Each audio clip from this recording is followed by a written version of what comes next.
बहुत बहुत स्वागत है आपका ओनली न्यूज़ नेशन के डिजिटल प्लेटफॉर्म पे और हमारे खास प्रोग्राम राष्ट्रीय सर्वोपरि पर। जब राष्ट्र सबसे सर्वोपरि है, जैसे कि आप जानते हैं कि हम रोज़ आपके बीच में जुड़ते हैं और राष्ट्र के हर मुद्दे से आपको रूबरू कराते हैं ताकि ऐसा कोई मुद्दा ना छूट जाए जिस पे आप जानकारी ना ले सके।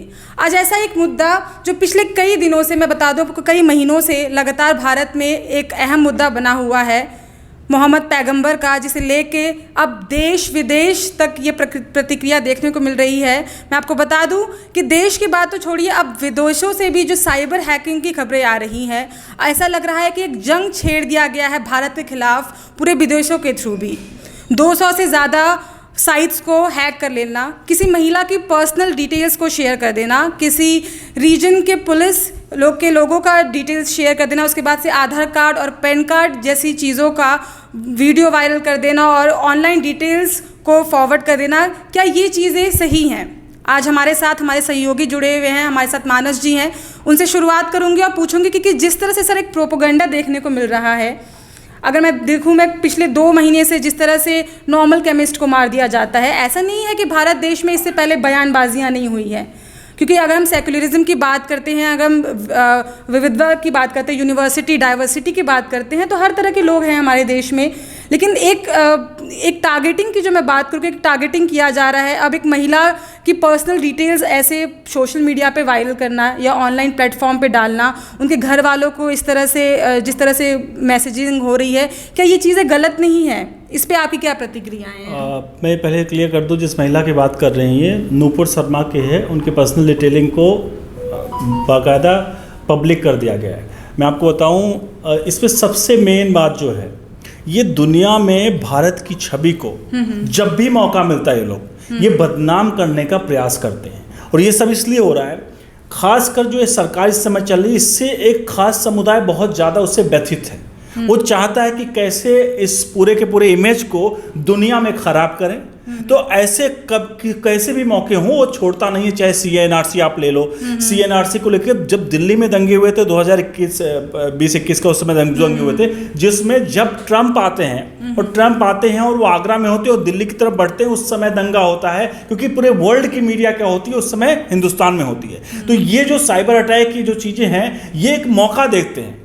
मोहम्मद पैगंबर पे जो बयान था नूपुर शर्मा का, अच्छा या गलत ये अलग बात है, लेकिन एक व्यक्ति ने बयान दिया, कोई एक समुदाय ने बयान नहीं दिया, या हिंदू धर्म गुरु ने इसको बयान को जारी किया, एक किसी व्यक्ति ने बयान किया। उस बयान को लेकर पूरे देश में आग लगा दिया गया और दुनिया भर में पूरी तरह से बॉन्डर मचाया गया। और जो आप ये बात कर रही हैं साइबर अटैक वाली, 200 वेबसाइट्स को, जैसा आपने बताया, 200 वेबसाइट्स को हैक किया गया। उनके जरिए भारत के खिलाफ कैसे प्रोपोगेंडा कहीं ना कहीं इस तरह से फैलाया गया, ये कहीं ना कहीं साफ तौर पर हिंदुस्तान के विकास में, हिंदुस्तान के उसमें पूरी तरह से अवरोध पैदा करने का काम किया गया इसमें।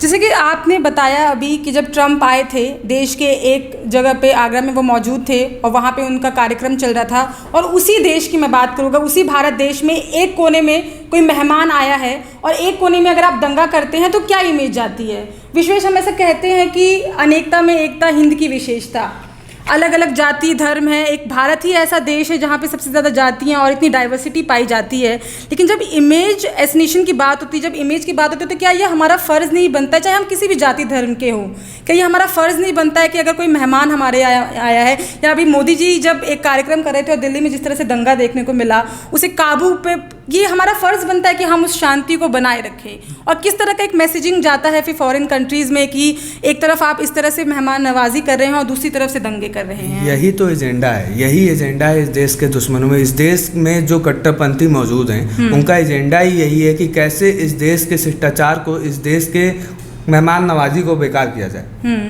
ऐसे में एक चीज़ यहाँ ध्यान देने वाली ये है कि जैसा कि मानस जी ने बोला कि नूपुर शर्मा ने एक टिप्पणी की, और उसमें सबसे बड़ी बात ध्यान देने वाली यह है कि नूपुर शर्मा ने टिप्पणी के बाद माफ़ीनामा भी जारी किया। उन्होंने साफ कहा कि अगर मेरे शब्दों से किसी धार्मिक भावनाओं को ठेस पहुंचता है तो मैं वापस ले लूँगी, लेकिन उसके साथ मैं पूरे दुनिया के धर्म गुरुओं को, मुस्लिम धर्म गुरुओं को चैलेंज करती हूँ कि आप हमारे सामने आइए, इंटरनेशनल डिबेट, नेशनल डिबेट में आइए और आप हमें साबित करिए कि जो भी मैंने बोला है वो आपके किताब में नहीं लिखा है। मैं माफ़ी मांग लूँगी। तो कहीं ना कहीं यहाँ पे तो साफ ये जाहिर हो जा रहा है कि ना कोई धर्मगुरु सामने आया, ना कोई व्यक्ति सामने आया। उसके बाद इनको क्या करना है, इनको कहीं ना कहीं भारत का जो प्रभुत्व बढ़ रहा है, जब से 2014 से मोदी सरकार आए है, जब से प्रधानमंत्री मोदी आए हैं, उसके बाद से पूरे दुनिया में भारत का जो प्रभुत्व बढ़ रहा है, कहीं ना कहीं उसको उस पे लांछन लगाने के लिए ये पूरा प्रोपेगेंडा फैला गया। इतनी बड़ी बात नहीं थी।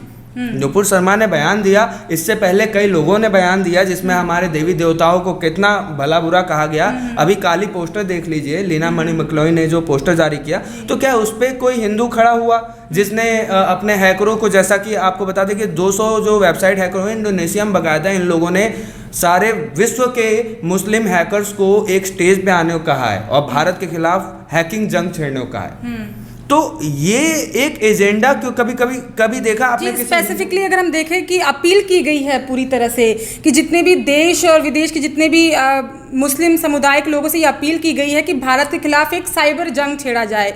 तो जंग का मतलब ही हम मतलब ऐसा होता है कि हमें कोई मुद्दा बस मिल जाए।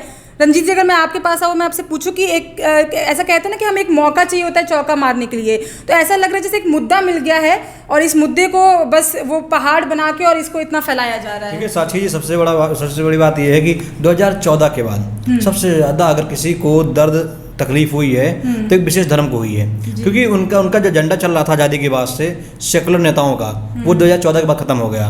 मोदी जी ने जिस दिन भगवा ओढ़ लिया, जिस दिन तिलक लगा लिया, उसी दिन नफरत विशेष धर्म के अंदर आ गई कि आखिर एक नेता, एक प्रधानमंत्री कैसे भगवा ओढ़ सकता है। इससे पहले जब प्रधानमंत्री थे वो तो हमारे यहाँ आते थे, टोपी पहनते थे, सेवई खाते थे, लेकिन ये प्रधानमंत्री कैसा आ गया जो भगवा ओढ़ता है, पूजा करता है, भगवान शिव की पूजा करता है, आराधना करता है।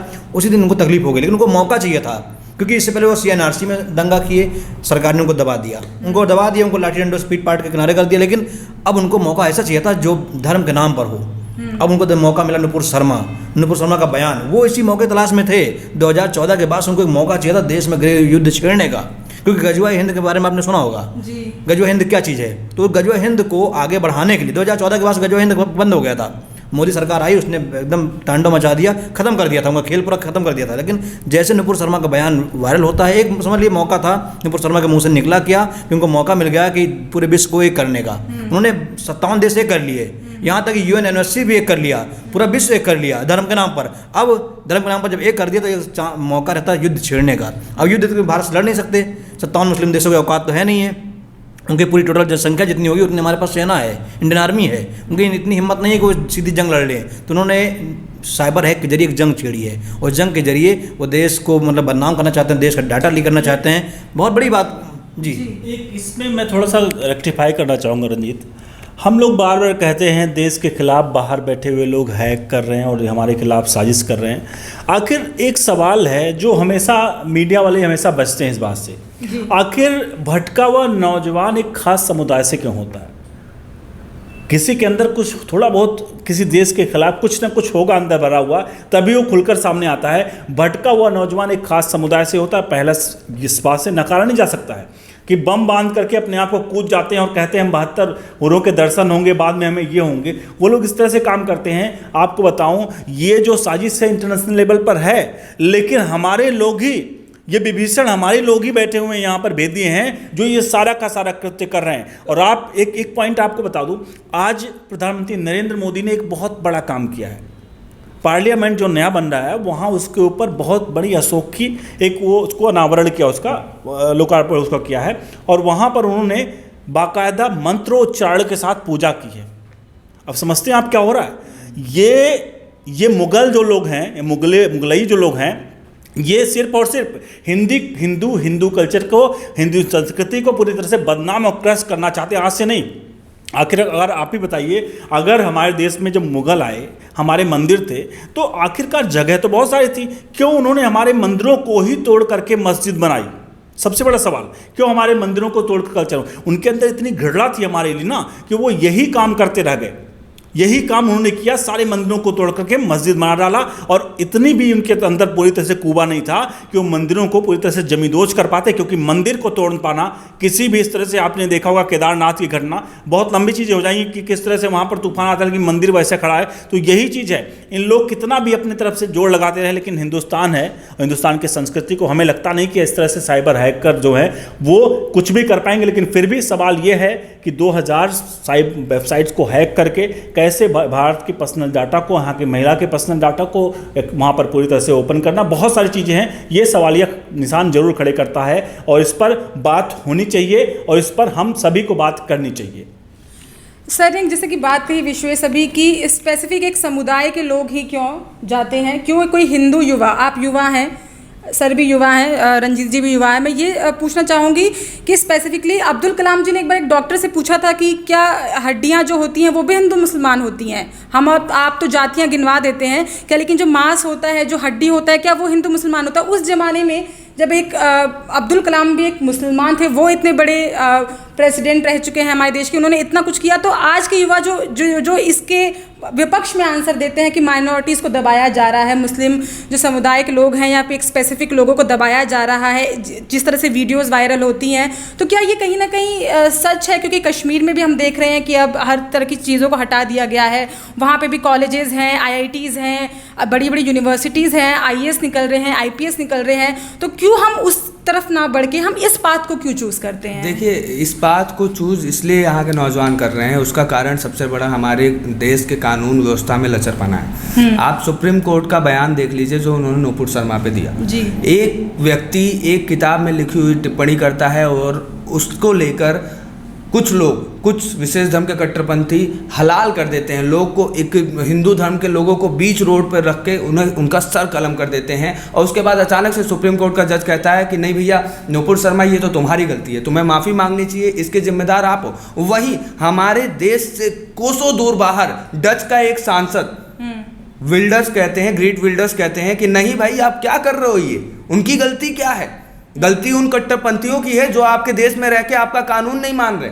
तो कहीं ना कहीं पे हमारे देश की कानून इतनी लचर हो गई है कि वो ऐसे विशेष धर्म के कट्टरपंथियों को इतनी आज़ादी दे रही है कि हाँ भाई तुम गरियाओ, तुम जो करोगे उसके लिए हम प्रतिबद्ध हैं कि हम आपकी सुरक्षा करेंगे। लेकिन अगर कोई हिंदू गरियाएगा या हिंदू कोई टिप्पणी भी कर देगा छोटी सी, तो फिर देश भर में जो भी कुछ हो रहा है उसके जिम्मेदार वही व्यक्ति। देखिए मैडम जी, आपने बड़ा अच्छा सवाल पूछा था कि माइनॉरिटी को क्यों बार बार जो है टारगेट किया जा रहा है। टारगेट नहीं किया जा रहा है, बल्कि कुछ ऐसे जो हैं सपोले हैं देश में जिनका फन कुचला जा रहा है। 2014 से पहले भी तकलीफें बढ़ रही हैं। देखिए तकलीफें तो बढ़ना लाजमी है ना, क्योंकि 2014 से पहले इनको आज़ादी मिली थी, इनको मक्खन मलाई दी जाती थी, इनको बढ़िया विधायक की टिकट दिया जाता था। लेकिन अब उन्हीं विधायकों को जो टिकट गुंडागर्दी करते थे, कत्लेआम मचाते थे, पहले आपने सुना होगा या अपने स्कूल पीरियड में कि जो ज़्यादा बाहुबली होगा वो विधायक बन जाता था। ये कल्चर था कि हम खून मर्डर करेंगे, साथ यासीन मलिक ऐसे बहुत सारे हैं कि आप मर्डर करिए, खून खराबा करिए और बाद में आपको टिकट दे दिया जाएगा या बहुत बड़े नेता बन जाएंगे, आप मास लीडर बन जाएंगे। लेकिन अब ऐसा नहीं है, अगर आप जरा सा भी आप पटाखा फोड़ते हैं ना तो JCB आपके घर पहुंच जाती है और जमींदोज कर देती है। तो यही तकलीफ यही है। और जब हम हमारे सामने यही आंकड़े आ रहे हैं कि आप कलाम और रहीम और नजीम जैसे लोग के घर गिर रहे हैं क्योंकि नाम इन्हीं के सामने आ रहे हैं। क्या कभी आपने देखा कि CNRC में कोई मोहन या सोहन आया हो? नहीं आया होगा ना। अब इससे पहले आपने देखा होगा जब मस्जिद का विवाद हुआ था, कानपुर में दंगा हुआ, कोई बता दे हिंदू सामने आया हो? और स्पेसिफिकली जिस तरह से सैनिकों को, जिस तरह से जम्मू कश्मीर में पत्थरबाजियां देखने को मिली, एक इंसान, एक पुरुष जब अपने घर अपने बच्चों को छोड़ के जाता है, क्योंकि मेरे पिताजी भी आर्मी में हैं और मैंने तो बहुत बचपन से इन चीज़ों को देखा है। हम दो अलग अलग लोकेशंस पे रहे हैं। जो बॉर्डर पे जाके सेवा कर रहा है, आपको हमें बचा रहा है, चाहे वो कश्मीर हो, उसके लिए तो पूरा देश एक है। हम तो बचपन से प्लेज करते हुए आते हैं कि भारत हमारा देश है, हम सब भारतवासी एक है। लेकिन स्पेसिफिकली उनके लिए जब आपके मन में कुछ चीज़ें नहीं आती, आप उन पर पत्थरबाजियाँ करते हैं, या स्पेसिफिकली एक महिला के पुतले को आप जला रहे हैं। आपने तो बहुत दूर की बात कर दी, कश्मीर की बात कर दी। कश्मीर तो मान लीजिए पाकिस्तान का किनारा है, वहाँ तो पाकिस्तान से प्रभावित लोग रहेंगे ही, क्योंकि धर्म के नाम पर आप जानते हैं देश में मर्डर हो जाता है। हम हिंदुस्तान के अगर अंदर आके रहें तो किसी मुसलमान से आप पूछ के देख लीजिए कि आप वंदे मातरम कहोगे, वो नहीं कहेगा। अब किसी मुसलमान से पूछिए तो एक बार कि जनगणमन गा के सुना दीजिए, नहीं गाएगा, वो कहेगा नहीं मानते, हमारे इस्लाम में है ही नहीं मानना। तो हमारे देश का जब मुसलमान वंदे मातरम को मानता ही नहीं है वंदे मातरम मतलब ये देश को अपनी माँ ही नहीं मानता है, तो वो देश के साथ क्या खड़ा होगा। मैं सर मुसलमान सवाल नहीं खड़ा कर रहा हूँ। इस पे लेकिन एक सवाल जो मुस्लिम समुदाय के लोगों का कहना आता है, जिसपे कि हम प्रूफ क्यों देने जाएं। देखिए एक जैसे- चीज देखने वाली जी। है, आप सीधे से एक मुद्दा रखिए कि हम प्रूफ क्यों ना दें। अगर आप यहाँ रह रहे हो, ठीक है, आप कैसे रह रहे हो, आप इतना बड़ा ऑफिस खोल रहे हो, जाहिर सी बात इस ऑफिस के कागजात होंगे। आप राशन ले रहे हो, आप प्रूफ तब दोगे जब राशन लेना हो, तो आप अपना राशन कार्ड लेके पहुंच के वो राशन ले रहे हो फ्री में। लेकिन जब आपको अपना वो प्रूफ देना हो कि आप इस देश के हो, तब प्रूफ नहीं दोगे, तब खाली मुंह से बोल दोगे कि हमारे बाप का है, ये हिंदुस्तान किसी के बाप का नहीं है। अरे कैसे नहीं किसी के बाप का है भाई, आप देखिए तो, आप इतिहास पढ़िए तो आपको तो शुरुआत से इतिहास मुगलों का पढ़ाया गया। अगर आप सही इतिहास भारत का पढ़ते तो पता चलता कि आपको यहाँ पे जगह दी गई, वो भी आप ही के कुछ लोगों की जिद की वजह से, जिन्ना जैसे लोगों की वजह से। मैं फिर अपनी बात पे आऊँगा कि देखिए हमारे देश में कुछ बहुत कमियां हैं, उन कमियों में सबसे बड़ी कमी कानून की है। उसके बाद देखिए हमारी मीडिया भी कम नहीं है। जब 63 जितने भी देश हैं इस्लामिक, वो जब हमारा बहिष्कार करते हैं तो मीडिया लगातार चलाती है कि इतने देश बहिष्कार कर रहे हैं, भारत की जीडीपी यहाँ जा रही वहाँ जा रही। वो मीडिया ये क्यों नहीं दिखाती है कि ऑस्ट्रेलिया जैसा देश मुसलमानों का बहिष्कार कर रहा है। वो मीडिया ये क्यों नहीं दिखाती है कि चाइना उइगर मुस्लिमों को वहाँ पे रहना दुश्वार कर रहा है, सिर्फ इसी कारण क्योंकि उसे टेररिज्म दिख रहा है उनमें। और ऑस्ट्रेलिया में तो सबसे ज़्यादा आबादी हिंदुस्तान की पाई गई है, नासा की। बहुत अच्छी बात, मैं एक लाइन से बोलूँगा। ऑस्ट्रेलिया के जो पिछले प्रधानमंत्री थे जी, वहाँ की एक लाइन उनकी बहुत ज़्यादा वायरल हुई थी। कोई व्यक्ति रोड पे नमाज पढ़ रहे होते तो वो बाकायदा संसद में बयान दिया था कि जिसको रोड पे नमाज पढ़नी है तो जिस कंट्री में जहाँ का रूल होगा वहाँ जाके पढ़ो। ये ऑस्ट्रेलिया है, यहाँ पर अपने धर्म को अपने घर की 4 दीवारी के अंदर रखो, अगर सड़क पर आओगे तो कुचल दिए जाओगे। ये साफ बयान था। इससे पहले जो वहाँ के, अभी मुझे नाम उनका रिकॉल नहीं कर पा रहा हूँ कि कौन से प्रधानमंत्री थे, उनका ये बयान था। और कोई पूरी दुनिया में कोई मुस्लिम कंट्री कहीं चू तक नहीं कर सकता। क्यों? क्योंकि एक एजेंडा है देश के खिलाफ। मोदी सरकार को सिर्फ अभी यही सरकार सत्ता परिवर्तित हो जाए, मुसलमान असहिष्णुता जो तब तक जो अपील कर रहा कहीं नहीं करेगा। साफ तौर पर वो बड़े खुश रहेंगे। कांग्रेस आई, क्योंकि कांग्रेस ने 70 सालों से क्या किया है। कांग्रेस ने के प्रधानमंत्री ये कहते थे कि सबसे ज़्यादा देश के संसाधनों पर अल्पसंख्यकों का, मुसलमानों का हक है। ऐसे ऐसे जब बयान आते हैं तो क्या होगा देश के, जो जहां 100 करोड़ हिंदू हैं और 30 करोड़ मुसलमान हैं, वहां एक राम मंदिर बनने में 70 साल लग जाता है। अब समझिए जो कि ईष्ट देव हैं, अब आप समझिए। और इस निंदा के नाम पर, एक इनके मोहम्मद के एक बयान के नाम पर, मान लीजिए किसी ने गलत बयान दे ही दिया, क्या उसके लिए पूरा देश जला देना? आप समझ सकते हो कि कट्टरता कितनी हद तक भरी हुई इनके अंदर। बयान छोड़िए, आपको एक छोटा सा मैं मामला बता दूं। पाकिस्तान में एक लड़की को सपना आता है कि उसकी टीचर ने इस निंदा किया, और वो सुबह उठती है, अपने दूसरे टीचरों से बताती है, और ये लोग एक सपने के दम पे उस टीचर को मार देते हैं। इनकी मानसिकता देखिए कितनी गिरी हुई है। देखिए मैं आप सबसे पहले जब मैं बोल रहा था, आपने माइक हटाया, मैं यही बोलने वाला था कि आपने कभी देखा कोई हिंदू धर्म का व्यक्ति अभी भी मार्च हो रहा है? ऐसा नहीं है। देखिए माँ काली के ऊपर जो जिन्होंने बद्दे मजाक बनाए गए, उस टाइम भी आज के डेट में तमाम हिंदू संगठन रोड पर हैं। लेकिन क्या आपको किसी मीडिया चैनल पर यह दिखा कि उन हिंदू संगठनों ने पत्थर चला दिया हो? और वहीं पे देखिए अंतर दूसरे देशों में, हमारे देशों में, अभी जैसा कि रंजीत जी ने कहा कि कश्मीर तो बहुत दूर की बात है। क्यों दूर की बात है भाई? कश्मीर हमारा देश का है। कश्मीर दूर की बात कैसे? कश्मीर में आज के टाइम में आर्मी कम हो रही है। आज ही का मोदी जी का वो है कि वहाँ पे डेल्टा फोर्स का हेडक्वार्टर हटा के LAC भेजा जा रहा है। क्यों भेजा जा रहा है? क्यों? क्योंकि कश्मीर में आतंकवाद कम हो रहा है। देखिए एक कहावत है कि दिया बुझने से पहले फड़फड़ाता बहुत है जी। अब समय इनका हो गया है, नज़दीक आ रहा है। अब इनकी जो ये इन्होंने जो जितना भी अपना राज साम्राज्य फैलाया था मुगलों के दम पे और अपने पूर्वजों के दम पे, अब वो सब खत्म। इनके झूठ का पर्दाफाश हो रहा है। जगह जगह पे जहाँ जहाँ खुदाई हो रही है वहाँ खुदा नहीं मिल रहा है जी। क्योंकि हम जब हमारे देश में जब भीमराव अंबेडकर जी ने कॉन्स्टिट्यूशन बना दिया है तो हम और आप कानून को अपने हाथ में लेने वाले कोई नहीं होते हैं। यही सुप्रीम कोर्ट है। यही भीमराव अंबेडकर जी थे जिन्होंने, जब ये अलगाव हुआ था, मैं आपको छोटी सी बात बताता हूँ, अलगाव हो रहा था तो भीमराव अंबेडकर जी ही थे जिन्होंने कहा था कि मैं इस अलगाव से खुश नहीं हूँ। पूछा गया कारण तो उन्होंने बोला देखिए अगर आप धर्म के नाम पर अलगाव कर रहे हैं तो फिर ऐसा क्यों कि पाकिस्तान में सिर्फ मुस्लिम जाएंगे और हिंदुस्तान में मुस्लिम हिंदू दोनों रहेंगे? ऐसा अगर आपको तमीज से बंटवारा करना है तो आप सारे मुस्लिमों को पाकिस्तान भेजिए, सारे हिंदुओं को, लेकिन वो बात नहीं मानी गई। तो कहीं ना कहीं पे इस देश का कानून जिन्ना के तहत बना, नेहरू के तहत बना। इस देश का कानून इस देश की जनता के तहत नहीं बना। इस देश को आज़ादी तो मिली, लेकिन इस देश को आज़ादी अपने धर्म, अपनी इंसानियत से मिली। इस देश को और इसीलिए कहा जाता है कि अनेकता में एकता, हम सबको लेके चलते, ये हमारी सबसे ज़्यादा खासियत है। लेकिन मेरा सवाल आखिर में भी यही रहेगा कि आप कानून को हाथ में मत लीजिए। सुप्रीम कोर्ट है, हाई कोर्ट है, लॉ है हमारे यहाँ। जिस तरह से नुपुर शर्मा पे सुप्रीम कोर्ट ने भी अपने बयान दिए हैं, उनका काम है कि वो किस तरह से उन्हें हैंडल करते हैं। आप और हम सड़क पे आके इस तरह से दंगा करने वाले, किसी के लिए इस तरह से बयानबाजी करने वाले और वेबसाइट के थ्रू किसी फीमेल और किसी महिला का इस तरह से सरेआम उनके घर की डिटेल्स, उनके निजी चीज़ों को वायरल करना बहुत गलत चीज़ है। तो आज हमारा यही मुद्दा था। हमारे साथ हमारे सारे साथी जुड़े हुए थे और ऐसे ही आप देखते रहिए और हमें बहुत सारा ढेर प्यार देते रहिए। और कमेंट बॉक्स में आप कमेंट करके ज़रूर बताइएगा और इस वीडियो को लाइक और शेयर ज़रूर करिएगा। देखते रहिए ऐसे ही ओनली न्यूज़ नेशन।